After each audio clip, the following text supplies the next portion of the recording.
Moving now to Italy, where the President and the Prime Minister are set to join mourners at a state funeral for some of the victims of its devastating earthquake. The magnitude 6.2 quake hit mountain villages in central Italy on Wednesday, killing at least 281 people.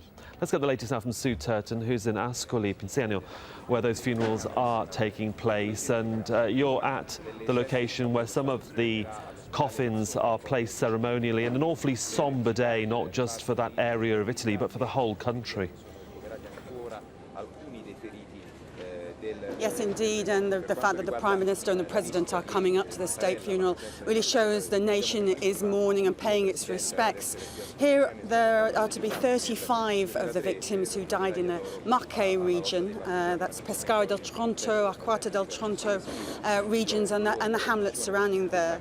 Other people have been taken for private burial. Some of the family members really look like they're still very much in shock, but others are a little angry. They're saying that they don't think the rescue teams got up to those mountainous regions quick enough. But we were hearing other complaints yesterday in Amatrice, people saying that the buildings which were supposed to be quake-proof clearly were not, and they just collapsed.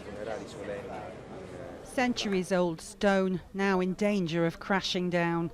A fire crew checks this 600-year-old church. Another recovers possessions from an unstable house before it's demolished. Every effort taken to protect the search and rescue teams below.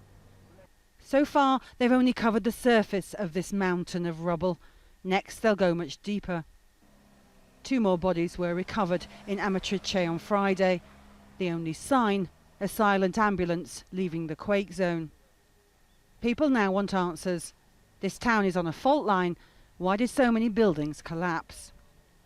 The boss of a construction company blamed shoddy building work, pointing to the hooks on the end of a concrete pillar. He said this clearly showed they were not properly attached to the foundations of the house. The law exists, but not every city is implementing it, and considering Amatrice is a high-risk area, they really should have enforced these safety measures.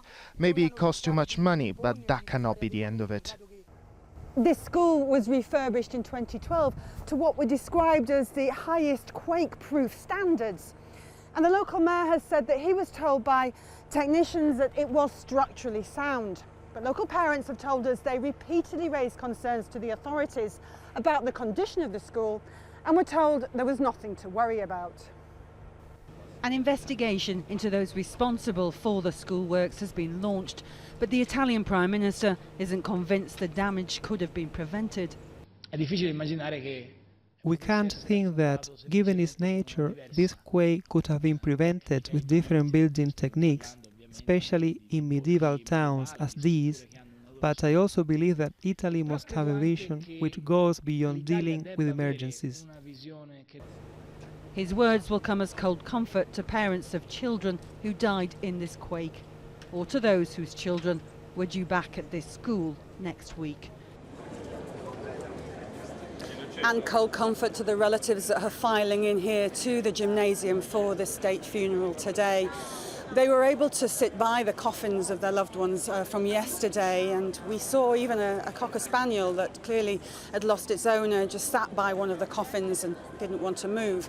Quite a sombre feeling so far inside the gymnasium. A choir is quietly singing as people are walking around, still clearly very much in a daze and shocked, but hugging each other and preparing, I suppose, for this rather official mass with these 2 dignitaries, these 2 heads of state coming to pay their respects. But very much a sombre occasion here. Just 35 of those that died, the other 10 being given private funerals so far. And I should stress maybe this is just the Marche region of Italy. The other region, Lazio, well, those funerals will be taking place at a later date.